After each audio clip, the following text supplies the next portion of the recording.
Good afternoon, Cougars. I'm Erica Garcia, and you're watching CougarPause on the CBN. I'm Tierica Brown, and today is Monday, February 6th. We have breaking news for you. In a jump back to Roosevelt's New Deal days, President Trump has just signed an executive order that reinstates mandatory draft for all U.S. citizens, regardless of gender, at the age of 18. Students in high school will have their service to the country suspended until 10 days after high school graduation. Draftees will have the option to serve in a traditional armed force unit or stateside in civilian service units like Franklin Roosevelt's Civilian Conservation Corps. News from the Supreme Court is that they intend to uphold Trump's executive order if it is challenged in court. According to the executive order, there will be no exemptions for any reasons because, as President Trump stated when making the order, everyone can serve their country in some way that fits with their personal beliefs, gender identity, and physical needs. Get ready to serve.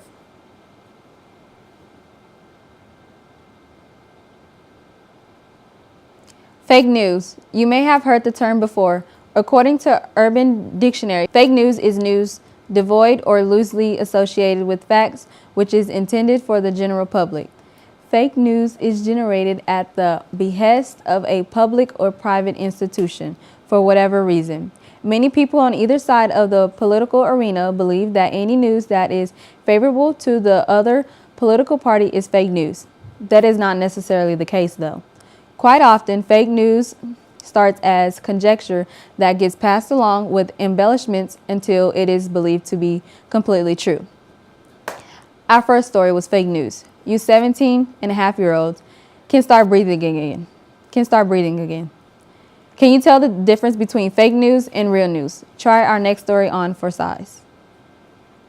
After Mr. Wellman's untimely passing, the school district appointed Mr. Paul Galvan to serve as interim principal at Western Hills. The first thing Mr. Galvan did was have all the vending machines taken out of the school. Why did Mr. Galvan do that? Was it because he's a health nut and wants everyone to be healthier? Was it because he grew up in the Depression and he thinks vending machines are a waste of money? Or was it because the school was out of control and no one was getting to class on time because of the long lines at the vending machines? Every one of those reasons could be the truth, but the real truth is Mr. Galvan had nothing to do with the removal of the vending machines. The real truth is the vending machines were gone before Mr. Galvan got here. Why were they taken out of the school, you ask? They were removed from the school to make way for new machines, but Mr. Wellman passed away before contracts could be signed with the new company. The old machines were always broken and the school was not making any profits on the machines. The lost profit was going into a fund to benefit students. So you see, it has nothing to do with Mr. Galvan. And that's the truth. Well, guys, on a lighter note, Valentine's Day is coming up. Valentine's Day, either you love somebody or you hate it, or you love it or you hate it. Here's a couple of offers to make that day to make it easier. Student council will be in the cafeteria during lunch for this week, giving you the opportunity to write your special someone a Cupid heart. Come by our table and express your feelings to that secret admirer. Hearts will be delivered on Tuesday, February 14th.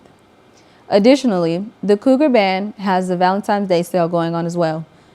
Visit the cafeteria this week to purchase glow sticks, bracelets, or red roses to send to your best friend, favorite teacher, or special someone this Valentine's Day. All items will be delivered during 7th and 8th period on Valentine's Day, so make sure you have that info. This month is Black History Month, and we will be bringing you stories of Black history makers who chose peaceful means to make changes in American history.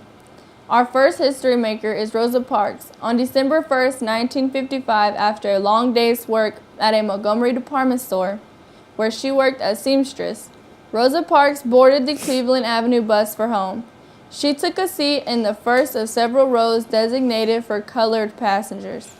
As the bus Parks was riding continued on its route, it began to fill with white passengers.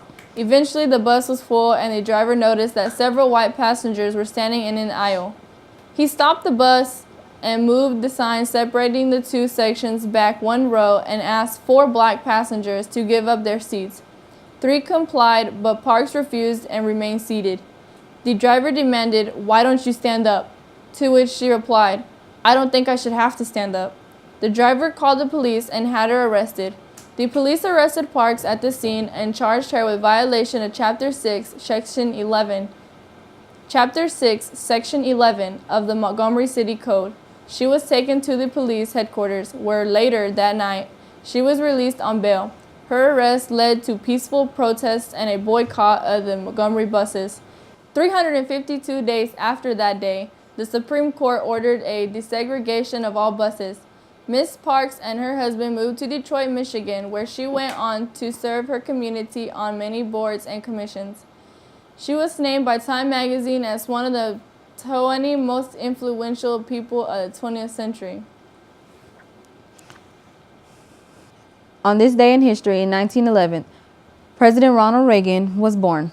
In 1952, King George of England passed away and his daughter became Queen of England at the age of 27.